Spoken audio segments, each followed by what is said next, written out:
सबसे पहले हम बात करेंगे कि what is if statement. If statement क्या होता है। इफ स्टेटमेंट का यूज हम तब करते हैं जब हमको कोई भी कंडीशन को चेक करना होता है। इसको हम कंडीशनल स्टेटमेंट भी बोलते हैं।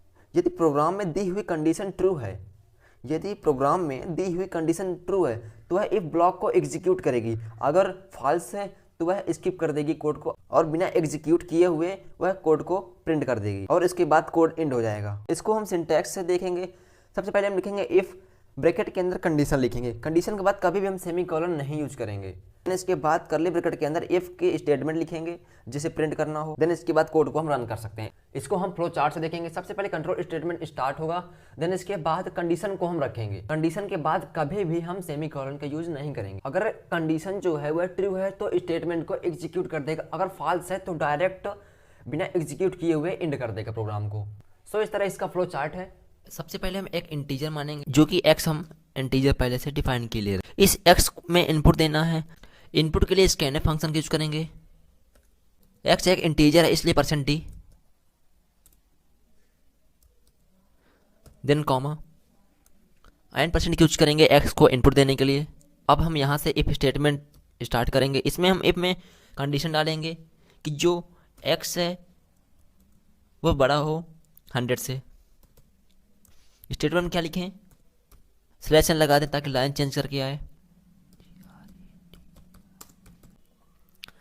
हमने यहाँ पे नंबर स्टेटमेंट में ये नंबर इज ग्रेटर देन 100 इसलिए लिखा क्योंकि जब हम वैल्यू प्रिंट करेंगे x की, इनपुट देंगे x में कोई वैल्यू 100 से बड़ी तो वह number is greater than 100 show करे। इसके बाद करली ब्रैकेट क्लोज। इफ का जो सिंटैक्स है यहाँ से यहाँ तक है पूरा। इसके बाद हम प्रोग्राम को रन करेंगे। अब कह रहे हैं इंटर ए नंबर। यदि हमने अगर हम कंडीशन क्या लगाए थे कि 100 से बड़ी होती है और मान लीजिए हम रख दिया 111 जो कि 100 से बड़ी, इंटर कर दिया। क्या लिखा हुआ, नंबर इज ग्रेटर देन 100। अगर हम छोटी रखें यानी 99 तो क्या बताएगा, डायरेक्ट एग्जीक्यूट कर दिया। नंबर इज ग्रेटर देन 100 नहीं सो रहा है क्योंकि डायरेक्ट एग्जीक्यूट कर दिया, प्रिंट कर दिया डायरेक्ट। अगर हम यहाँ पे 500 लिखे मान लीजिए, इंटर, क्या बता रहा है, नंबर इज ग्रेटर देन 100 जो कि 100 से बड़ी है वो वैल्यू जो हमने दिया है अभी 500। इफ इल्स यानी अगर मगर। इसका यूज हम दो ऑपरेशन को परफॉर्म कराने के लिए करते हैं एक सिंगल कंडीशन देके। अर्थात कंडीशन जो होगी हमारी वह एक होगी लेकिन जो स्टेटमेंट होंगे वह दो होंगे, एक ट्रू होगा एक फॉल्स होगा। दोनों एक समय में, इफ और इल्स दोनों एक समय में एक ही एग्जीक्यूट कर पाएंगे, या तो सही होगा या तो रॉन्ग या तो गलत होगा, दो में से एक ही एग्जीक्यूट होगा। यदि दी हुई कंडीशन ट्रू है यानी जो कंडीशन दी हुई है वह सही है तो वह इफ ब्लॉक में एग्जीक्यूट कर जाएगा, अदरवाइज एल्स ब्लॉक में एग्जीक्यूट कर जाएगा। अर्थात जो दी हुई कंडीशन है, जो हमने कंडीशन दिया हुआ है वह अगर ट्रू है तो वह इफ ब्लॉक में एग्जीक्यूट हो जाएगा, अदरवाइज एल्स ब्लॉक में चला जाएगा। इसको हम सिंटैक्स से देखेंगे। तो सबसे पहले हम सिंटैक्स में इफ लिखेंगे जिसमें कंडीशन देंगे। कंडीशन के बाद कभी भी सेमीकोलन का यूज नहीं करेंगे। इसके बाद हम करली ब्रैकेट के अंदर अपना इफ स्टेटमेंट लिखेंगे जो कि ट्रू होगा एंड करली ब्रैकेट क्लोज। इसके बाद इल्स जो होगा, इल्स ब्लॉक में करली ब्रैकेट के अंदर फॉल्स वैल्यू फॉल्स स्टेटमेंट लिखेंगे एंड करली ब्रैकेट क्लोज कर देंगे।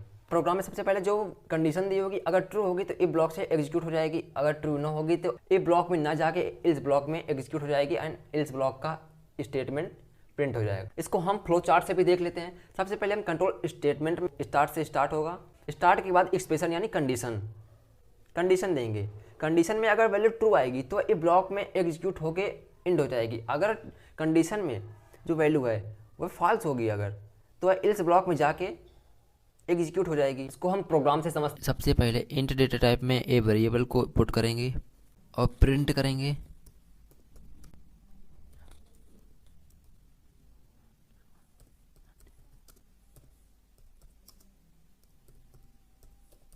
/n ताकि लाइन चेंज करके आए। ए में इनपुट देने के लिए स्कैनफ फंक्शन का यूज करेंगे। इंट डेटा टाइप के लिए %d एंड %a। सबसे पहले हमने वेरिएबल ए को डिक्लेयर कर लिया, डिफाइन कर लिया पहले से ही। फिर इसके बाद ए वेरिएबल में इनपुट देने के लिए स्कैनफ फंक्शन का यूज कर हम कंडीशन लगाएंगे इफ से जो ए है वह 2 से डिवाइड होने पे उसका जो रिमाइंडर आए वह 0 आए तो वह इवन होगा। ये हमारा कंडीशन है। इसके बाद सेमीकोलन नहीं लगाएंगे। अगर वैल्यू एग्जीक्यूट करेगी, अगर वैल्यू ट्रू लगेगी यानी 0 आ रहा है, तो वह इफ फंक्शन में ये ब्लॉक में घुस के ये ब्लॉक में इंटर करके यह वैल्यू को प्रिंट कर देगा। अगर रिमाइंडर 0 नहीं आ रहा तो वह एल्स ब्लॉक में चला जाएगा। अगर ये ब्लॉक में एग्जीक्यूट नहीं करेगा, रिमाइंडर 0 नहीं आएगा, तो वह एल्स ब्लॉक में आ जाएगा और एल्स ब्लॉक में आने के बाद वह इसको प्रिंट कर देगा। इसमें इंटर ए नंबर, कोई नंबर इंटर कर रहे हैं, मान लीजिए 200। अगर यह इवन होगी तो वह इवन बताएगी, अगर ऑड होगी तो ऑड बताएगी। इवन है क्योंकि अगर 2 से हम इसको डिवाइड करेंगे तो 0 रिमाइंडर आएगा।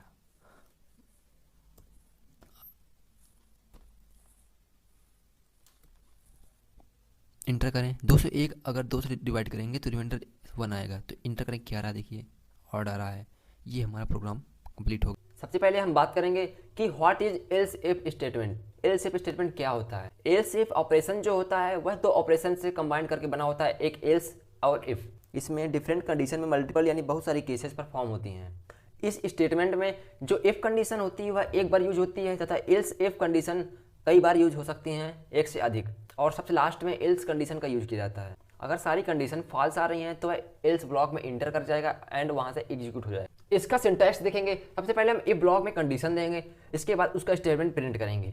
देन इसके बाद एल्स इफ ब्लॉक में कंडीशन देंगे, दूसरी कंडीशन, उसका स्टेटमेंट प्रिंट करेंगे। देन इसके बाद एल्स इफ फिर कंडीशन देंगे, फिर स्टेटमेंट प्रिंट करेंगे। ऐसे कई सारे एल्स इफ कंडीशन देते रहेंगे और प्रिंट कर देते हैं। और सबसे लास्ट में एल्स को कंडीशन देंगे और स्टेटमेंट उसको प्रिंट करेंगे। सबसे पहले इफ ब्लॉक में जो कंडीशन दी हुई है उसमें सबसे पहले हमारा जो हमने इनपुट दिया हुआ, अगर वहाँ पे वैल्यू ट्रू दिखा रही है तो वहाँ से स्टेटमेंट प्रिंट हो जाएगा एंड मैसेज हमको मिल जाएगा। अगर ट्रू नहीं है तो हमको नेक्स्ट यानी एल्स इफ स्टेटमेंट में जाएगा दूसरे कंडीशन में। अगर वो भी ट्रू नहीं है तो तीसरे में जाएगा, और वो भी ट्रू नहीं है तो ऐसे लगातार क्रम वाइज चलता रहेगा। और लास्ट में अगर सारी कंडीशन फॉल्स आ रही हैं तो लास्ट में एल्स ब्लॉक में जाएगा और कंडीशन प्रिंट कर देगा एल्स ब्लॉक की, और हमको मैसेज मिल जाएगा एल्स ब्लॉक का कि ये कंडीशन फॉल्स है। इस तरह हमारा सिंटैक्स वर्क करता है। इसको हम फ्लो चार्ट से भी देख लेते हैं। सबसे पहले हम कंट्रोल स्टेटमेंट में इफ कंडीशन देंगे। अगर जो हमने इनपुट किया हुआ है अगर वह इफ कंडीशन को सेटिस्फाई कर रहे, अगर वैल्यू ट्रू है तो वह स्टेटमेंट में जाके प्रिंट कर देगा और लास्ट में एग्जीक्यूट हो जाएगा। अगर ट्रू नहीं है तो एल्स इफ ब्लॉक में जाएगा, उससे अगर मैच कर रहा है तो स्टेटमेंट 2 में जाएगा और प्रिंट हो जाएगा। अगर नहीं तो ऐसे लगातार क्रम चलता रहेगा। अगर सारी कंडीशन फॉल्स आ रही हैं, जितने भी कंडीशन है सभी फॉल्स आ रही हैं, तो लास्ट में एल्स ब्लॉक में जाएगा और एल्स ब्लॉक का स्टेटमेंट मैसेज प्रिंट करके यूजर को दे दे। इस प्रोग्राम में हमको क्या करना है कि जब भी हम सन डालें तो वह लीप ईयर दिखाए। अगर लीप ईयर ना हो तो वह लिख दे इज़ नॉट लीप ईयर। तो सबसे पहले हम ईयर को डिफाइन कर देंगे इंट डेटा टाइप में। इसके बाद यूजर को मैसेज देने के लिए हमने प्रिंट कर लिया इंटर ए ईयर, सिलेक्शन लगा दी ताकि लाइन चेंज करके आए जो अगली नेक्स्ट लाइन आए।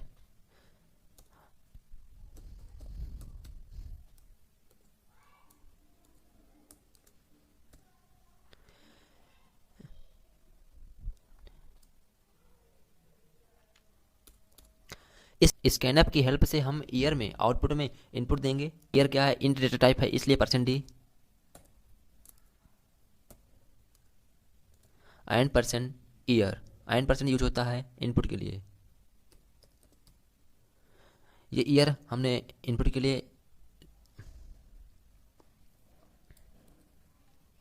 इसके बाद हम कंडीशन लगाएंगे और कंडीशन में क्या लगाएंगे कि जो ईयर है वह 400 से डिविजिबल है और डिविजिबल होने पे जो रिमाइंडर आए वो 0 आए तो वह लीप ईयर होगा।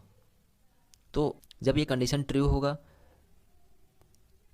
तो स्टेटमेंट प्रिंट करेगा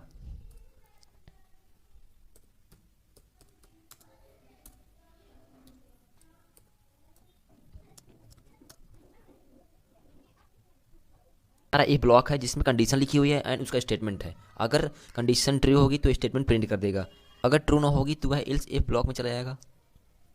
एल्स इफ में हम एक से ज़्यादा कंडीशन दे सकते हैं और एक से ज़्यादा स्टेटमेंट दे सकते हैं। यही इसका फ़ायदा है कि जो ईयर है वह डिविजिबल हो, डिवाइड करने पे 100 से डिवाइड करने पे जो हो रिमाइंडर जो आए वो 0 आए तो वो भी लीप ईयर होगा। तो जब अगर 100 से डिवाइड करने पे 0 आ रहा है तो जो स्टेटमेंट प्रिंट करेगा ये हमारा एल्स इफ ब्लॉक है।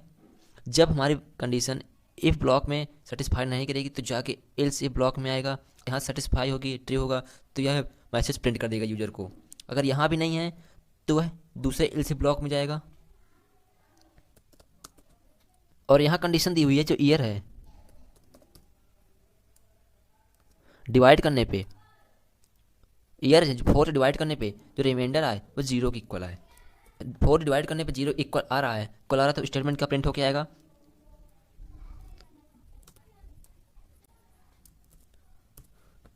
ये हमारा दूसरा एल्स ब्लॉक। अगर यहाँ से सेटिस्फाई नहीं हो रहा तो ये दूसरे एल्स ब्लॉक में जाएगा। ऐसा कोई सन डाल दिया, ऐसा कोई ईयर डाल दिया जो यहाँ से भी सेटिस्फाई नहीं हो रहा, यानी 0 नहीं आ रहा रिमाइंडर, तो वह एल्स ब्लॉक में जाएगा।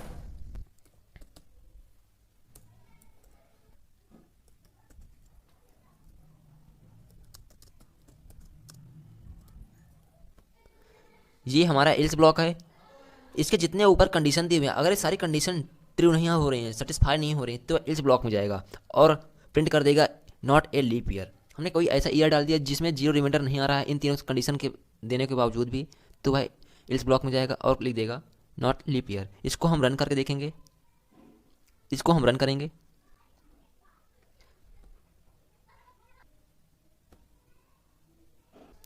हमने इंटर किया 2016, जो ईयर हमने इंटर किया 2016 लीप ईयर, क्योंकि 4 से डिविजिबल हो रहा है ये। हम फिर से हम दूसरी वैल्यू डालेंगे। अगर हम डालेंगे 2023, किसी भी चीज़ से डिविजिबल नहीं हो रहा है ताकि रिमाइंडर 0 आए, तो यह नॉट इज लीप ईयर। तो क्या दिखा रहा है, सो कर रहा है नॉट ए लीप ईयर।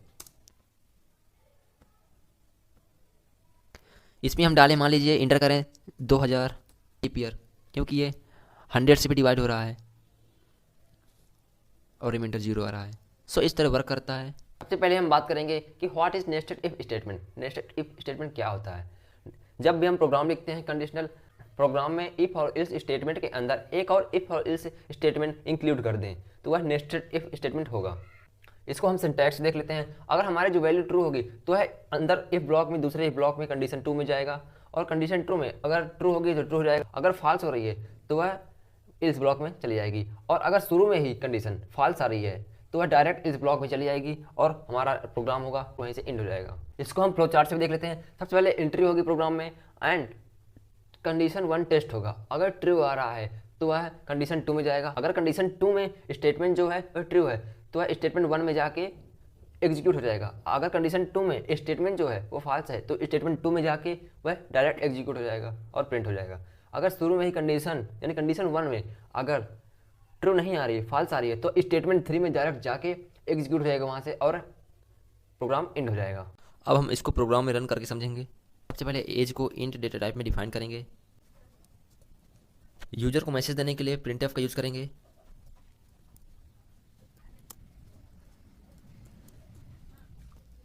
सबसे पहले हमने एज को डिफाइन कर लिया है, फिर इसके बाद यूजर को मैसेज देने के लिए हमने प्रिंटफ फंक्शन का यूज किया। देन इसके बाद एज जो दिया हुआ है इसको हम इनपुट देंगे, आउटपुट में वैल्यू को इनपुट दे सकें।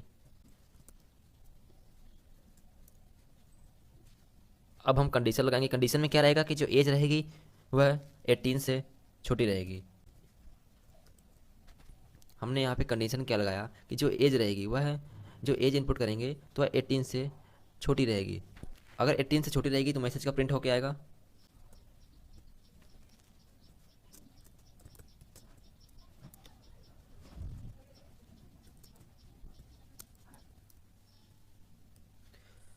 अगर एज जो है, अगर जो एज हम इनपुट करेंगे अगर 18 से छोटी होगी तो वह यूजर को मैसेज देगा कि यू आर ए माइनर और साथ में ही नॉट एलिजिबल टू वर्क। अगर एज जो है हमने डाली तो 18 से छोटी नहीं है तो वह इल्स ब्लॉक में जाएगी। और इल्स ब्लॉक में कंडीशन क्या दी हुई है, और इल्स ब्लॉक के अंदर कंडीशन क्या दी हुई है कि जो हम एज इनपुट करें वह 18 से बड़ी हो और साथ ही साथ 16 से छोटी हो। तो मैसेज प्रिंट करके देगा,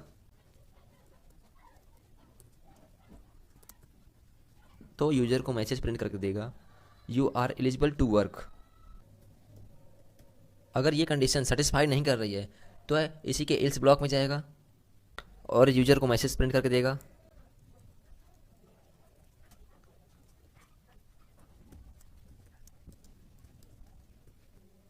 अगर ये कंडीशन लाइज नहीं कर रही है, हमने जो एज दिया वह 18 से बड़ी नहीं है और 16 से छोटी नहीं है, हमने कोई ऐसी कंडीशन डाल दिया ऐसा कोई एज डाल दिया जो इससे लाई नहीं कर रहा, जो इसे लाइज नहीं कर रहा। तो इसके बाद इसी के एल्स ब्लॉक में जाएगा और ये प्रिंट कर देगा you are too old work age per government rule.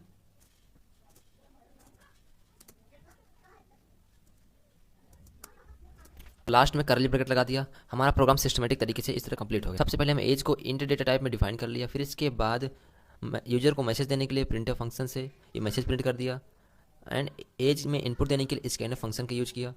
अब कंडीशन लगाएंगे हम, इफ़ कि जो एज हो वह 18 से छोटी हो तो वह यूजर को ये मैसेज प्रिंट करके दे देगा। ये हमारा इतना इफ ब्लॉक है। फिर इसके बाद अगर एज जो है वह 18 से छोटी नहीं है तो वह इल्स ब्लॉक में जाएगा, और इल्स ब्लॉक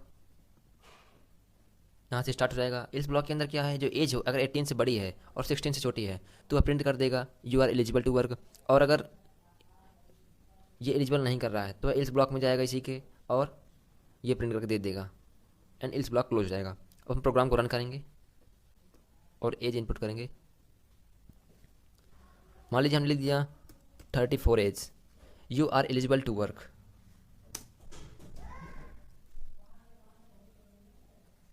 मान लीजिए हमने इंटर कर लिया 62, you are old to work age per a government rule.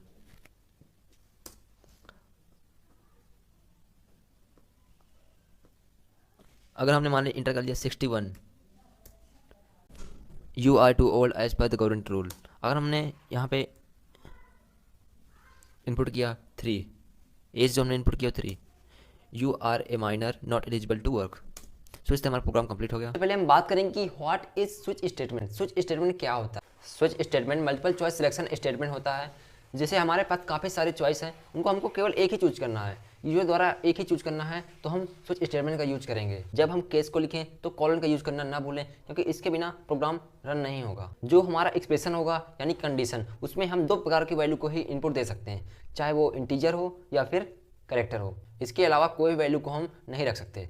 जब हमारा एक केस कंप्लीट हो जाए तो उसके बाद ब्रेक कीवर्ड लगाएं, ताकि हमारा प्रोग्राम टर्मिनेट हो जाए वहाँ से और दूसरे केस में वहाँ से इंटर कर जाए। ब्रेक कीवर्ड ना यूज करने से हमारे जो आगे के केसेस हैं वह ऑलरेडी एग्जीक्यूट हो जाएंगे, क्योंकि ब्रेक कीवर्ड ही उनको वहाँ से अलग करता है। ये हमारा सिंटैक्स है। सबसे पहले हम स्विच कीवर्ड का यूज करेंगे एंड उसके अंदर कंडीशन को लिखेंगे। कंडीशन यानी एक्सप्रेशन। एक्सप्रेशन में क्या लिखेंगे, इंटीजर या कैरेक्टर। ये हमारे स्विच स्टेटमेंट की बॉडी है, यानी करली ब्रैकेट। करली ब्रैकेट के बाद हम लिखेंगे केसेस 1। केसेस 1 के बाद हम कॉलन का यूज करेंगे। कॉलन का यूज करने के बाद हम स्टेटमेंट लिखेंगे केसेस 1 का, एंड उसके बाद सेमी कॉलन लगाएंगे। आफ्टर उसके ब्रेक कीवर्ड का यूज करेंगे एंड सेमी कॉलन लगा के एक केसेस कंप्लीट कर देंगे। देन इसके बाद केसेस 2 लिखेंगे एंड सेमी कॉलन लगाएंगे एंड दूसरे का स्टेटमेंट लिखेंगे। इसी प्रकार ब्रेक कीवर्ड से उसको भी टर्मिनेट कर देंगे एंड केसेस 3। ऐसे लगातार क्रम चलता रहेगा और लास्ट में डिफॉल्ट को लिखेंगे एंड उसके बाद सेमी कॉलन लगाएंगे और डिफॉल्ट का जो स्टेटमेंट है उसको लिखेंगे एंड ब्रेक कर देंगे। इसका प्रोसेस क्या है, सबसे पहले हम स्विच कीवर्ड में एक्सप्रेशन यानी कंडीशन को इंटीजर फॉर्म में या कैरेक्टर फॉर्म में लिखेंगे। अगर हमारी कंडीशन डाल देंगे, इसके बाद हम बॉडी लगाएंगे यानी करली ब्रैकेट, केस 1 लिखेंगे एंड स्टेटमेंट लिखेंगे। अगर केस 1 में जो कंडीशन दी हुई है अगर लाई कर जाएगी यानी ट्रू बताएगी तो वह केस 1 का स्टेटमेंट प्रिंट कर देगी और वहाँ से ब्रेक हो जाएगा। अगर केस 1 में लाइज नहीं कर रही है तो वह केस 2 में जाएगी और वहाँ से ब्रेक हो जाएगी। अगर केस 2 में भी लाइज नहीं कर रही है तो वह 3 में 4 में ऐसे लगातार एंड तक चली जाएगी। और अगर किसी भी केस में लाइज नहीं करी तो लास्ट डिफॉल्ट में जाएगी एंड डिफॉल्ट का स्टेटमेंट प्रिंट कर देगी। इसको हम प्रो चार्ट से देख लेते हैं। सबसे पहले हम कंट्रोल स्टेटमेंट को स्टार्ट करेंगे एंड उसके बाद स्विच कीवर्ड का यूज करेंगे। स्विच कीवर्ड में हम कंडीशन को लिखेंगे यानी एक्सप्रेशन, इंटीजर या कैरेक्टर। देन इसके बाद क्या करेंगे, केस 1 में जाएंगे। अगर केस 1 में लाइज कर रही है तो वह वहाँ से स्टेटमेंट को प्रिंट करके ब्रेक हो जाएगी। अगर केस 1 में लाइज नहीं कर रही है तो केस 2 में जाएगी तो वह केस 2 का स्टेटमेंट प्रिंट करके ब्रेक कर जाएगी। अगर केस 2 में भी लाइज नहीं कर रही है तो 3 में जाएगी। ऐसे लगातार सारी कंडीशन को चेक करता रहेगा और लास्ट में जितने भी केस दिए हुए हैं अगर सारी कंडीशन लाइज नहीं कर रही हैं, सारी केसेस लाइज नहीं कर रहे हैं तो वह डिफॉल्ट में जाएगा एंड डिफॉल्ट के स्टेटमेंट प्रिंट करके ब्रेक कर। प्रोग्राम में हम जब नंबर इनपुट करेंगे तो यह वीक के name Monday Tuesday Wednesday week के नेम प्रिंट करके हमको देगा। सबसे पहले हम वो नंबर इनपुट कर लें कोई, इंट डे इक्वल टू 4। इसके बाद हम स्विच कीवर्ड लगाएंगे। एक्सप्रेशन में क्या लिखेंगे, डे में कंडीशन क्या दी हुई, डे इक्वल टू 4। या हम 4 भी लिख सकते हैं या फिर डे ही ठीक है। स्विच की बॉडी यानी करली ब्रैकेट ओपन होगा। अब हमारा केस 1 होगा। इसके बाद कॉलन लगाएंगे हर केस के बाद कॉलन लगाना ज़रूरी है एंड इसका स्टेटमेंट प्रिंट कर देंगे यूजर को मैसेज देने के लिए।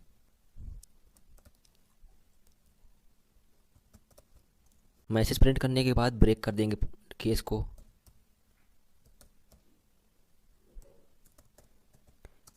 केस 2 कॉलन यूजर को मैसेज देने के लिए प्रिंट करेंगे ट्यूसडे।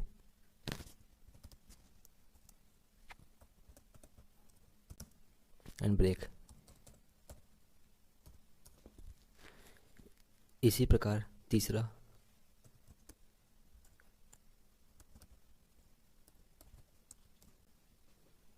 And break. हफ्ते में 7 दिन होते हैं तो हम सातों केस टाइप किए दे रहे हैं।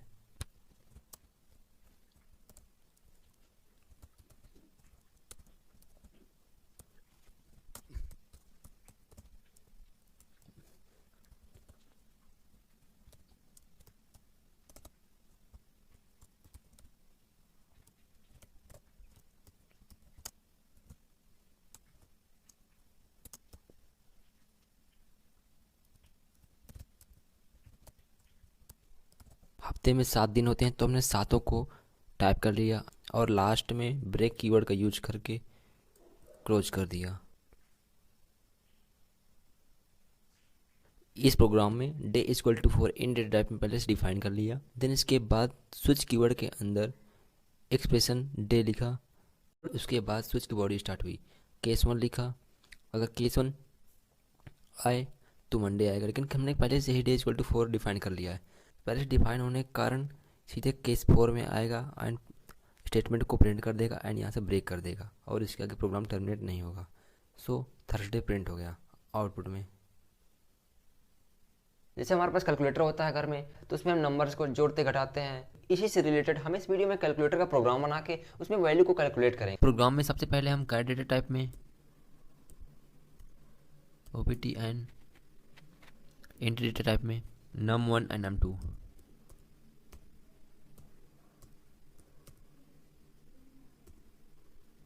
एंड फ्लोट डेटा टाइप में रिजल्ट को डिफाइन करेंगे। यूजर को मैसेज देने के लिए printf का यूज करेंगे।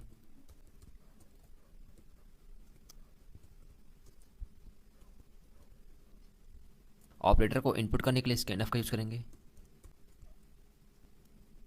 स्कैनअप के अंदर %c फॉर्मेट स्पेसिफायर का यूज करेंगे क्योंकि जो ऑपरेटर है वह कैर डेटा टाइप है। फिर इसके बाद यूजर को नंबर 1 को इंटर करने के लिए मैसेज देंगे।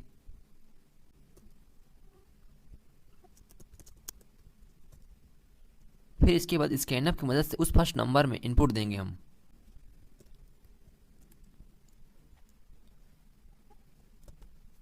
ये नंबर जो है वह इंट डेटा टाइप है, इसलिए %d का यूज करेंगे फॉर्मेट स्पेसिफायर। फिर इसके बाद यूजर को नंबर 2 को इंटर करने के लिए मैसेज देंगे।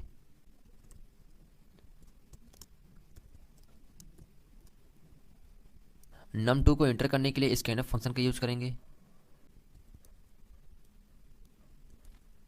इसके बाद हम स्विच कीवर्ड के अंदर ऑपरेटर लिखेंगे और हमारे स्विच की बॉडी स्टार्ट होगी। पहले केस में हम ऐड करेंगे एंड कॉलन का यूज कर देंगे। रिजल्ट क्या होगा? फर्स्ट केस में हम रिजल्ट में num1 एंड num2 को ऐड करेंगे और प्रिंट कर देंगे रिजल्ट को।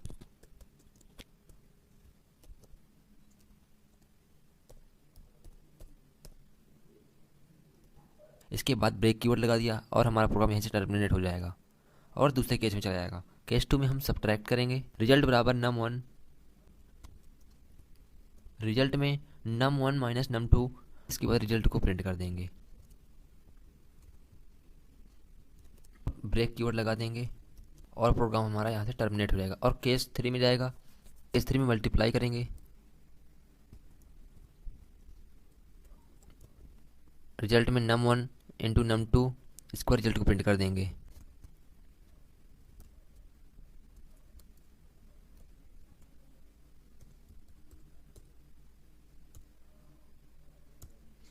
और ब्रेक कीवर्ड लगा के टर्मिनेट कर देंगे केस 4 के लिए।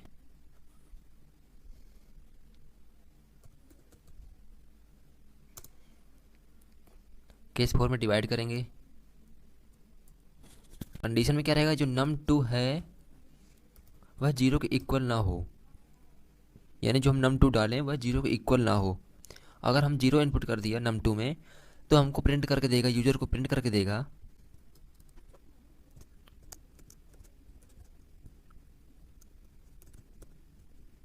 अगर जब हमको डिवाइड करना हो तो हम num2 में अगर 0 इनपुट कर दें तो हमको मैसेज देगा कि you can not divide by 0, inter in other number, यानी हम 0 इनपुट नहीं कर सकते। अगर 0 इनपुट करेंगे तो num2 में यानी हर में 0 इनपुट करेंगे तो डिवाइड होने पे इनफाइनाइट चला जाएगा, इसलिए हमने यहाँ पे कंडीशन लगा दिया। तो num2 में वैल्यू को इनपुट करने के लिए स्कैनअप यूज किया।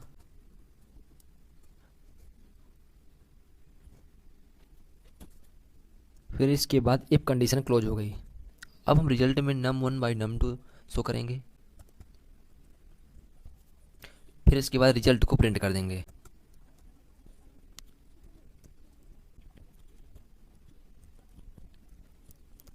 और यहाँ से इस केस को भी ब्रेक कर देंगे।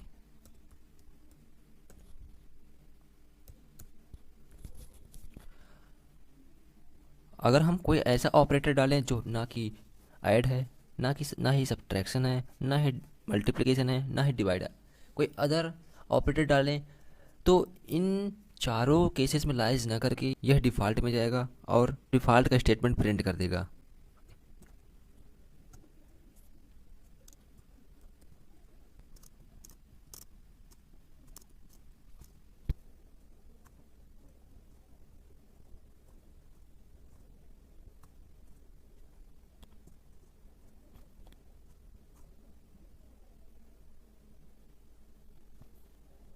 सबसे पहले हम प्रोग्राम में ऑपरेटर यानी ओपीटी को कैर डेटा टाइप में, num1 num2 को इंट डेटा टाइप में एंड रिजल्ट को फ्लोट डेटा टाइप में डिफाइन कर लिए। फिर इसके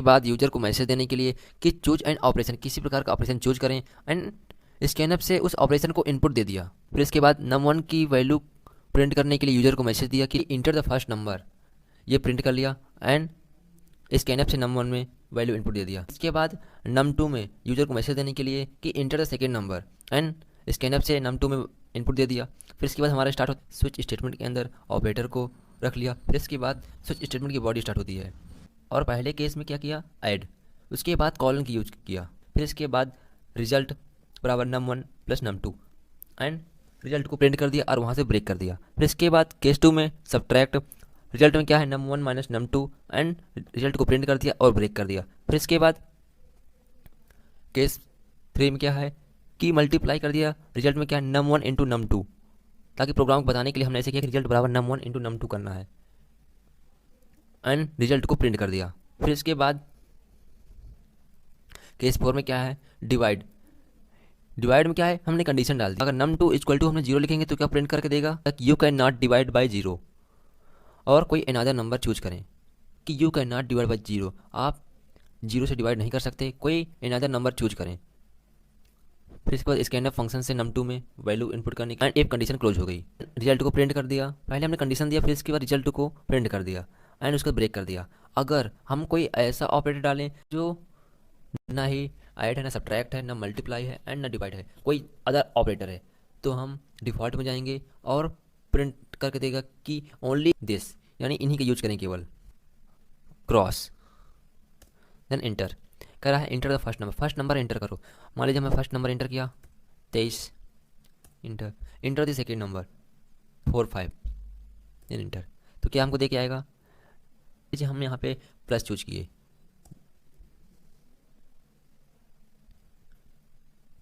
इंटर द फर्स्ट नंबर मान लीजिए 3, इंटर सेकेंड नंबर चूज कीजिए, inter the second number 5, inter, add करके क्या आया 8।